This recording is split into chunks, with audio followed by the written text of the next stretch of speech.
तबानी असरे में हो घरे आ जा, घरे आ जा शारदा भवानी आ जा। बसंत पंचमी कुछ ही दिन पहले भी तलल हमनी के गावे बजा वाला लोग माई शारदा के आराधना करेला, पढ़े लिखे वाला लोग शारदा माई के आराधना करेला। माई के चरण में कहे भाई माई प्रेम से बोलिए शारदा मैया की जय हो। शारदा भवानी शारदा भवानी अब माई महारानी आजा। भोजपुरी भाषा में माई के कैसे बुलाओ जाला, अपन अपन भाषा होला, अपन अपन बुलौले के तरीका होला। माई से कहे भाई माई दिया ना जलौले बानी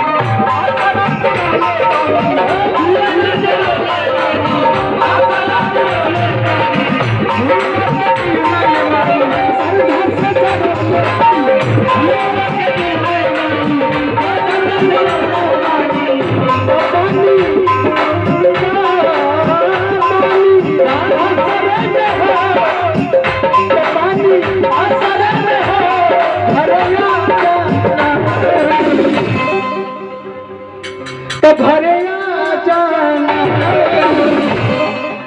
हम जाना चाहते हैं कि अच्छा लगा था, एक बार दोनों हाथ उठा के बता देता हूँ। देखिए दवाई हाथ नीचे करिए, दवाई सबके अच्छा ना लगेला, मिठाई सबके अच्छा लगेला, लेकिन मिठाई शुगर के पेशेंट बना देला। दवाई थोड़ा कड़वा लगेला लेकिन सब दूर दूर कर देला। देर होती है देर नहीं होती है, मैया रानी फल देंगी, आज नहीं तो कल देंगी। सरकारी काम है, प्राइवेट काम है, तो देर से होला लेकिन सब तरह से बदल देला, कहीं बहुत बदल देला। बोलिए सच्चे दरबार की शारदा भवानी माई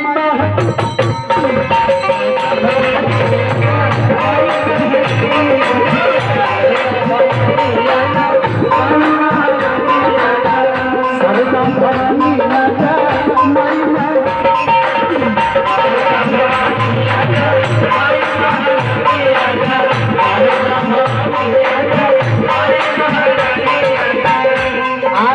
आज हमने के बैठल बानी का माई के दरबार में। सीधी मत मारे भैया, जब आपके चुनाव के प्रचार कैसे गावे तब हम गाए तो हमारा गिरधर भैया, तो हमारा गिरधर भैया के अपनी जिताई दी हो।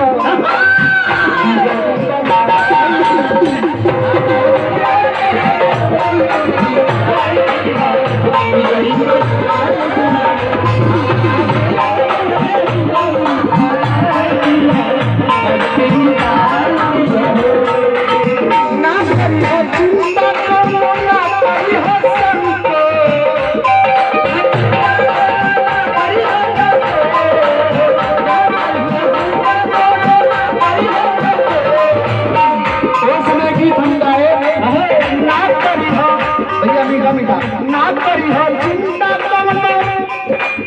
ना करी हो संकोच, अब की गिरधर जी के हो चाचा चाची।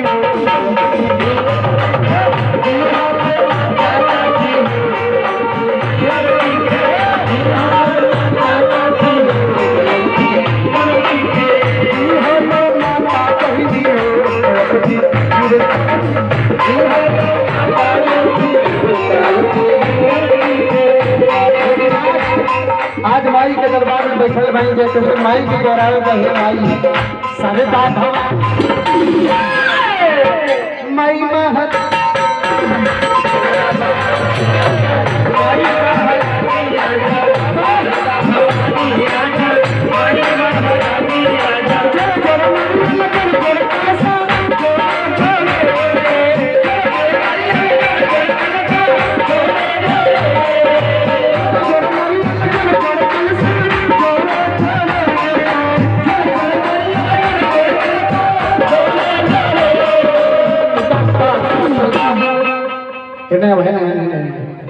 मोबाइल वाला बाबू है। देखिए आप लोग इतना बड़े लोग हमारे चाचा जी भैया लोग बैठे बा, हम कुछ बोले थे करके शर्मो लगा था कि हम क्या बोली क्या नहीं बोली, लगैतो बानी तो आप लोग हम कितनी हौसला बढ़ाने लगे। एक जोरदार ताली आप लोग बजा दी, हमारा हौसला बढ़ा लगे। इधर आओ, तुम इधर आओ। ए बाबू पकड़ के दबो। हां तो ही आ आओ आजा।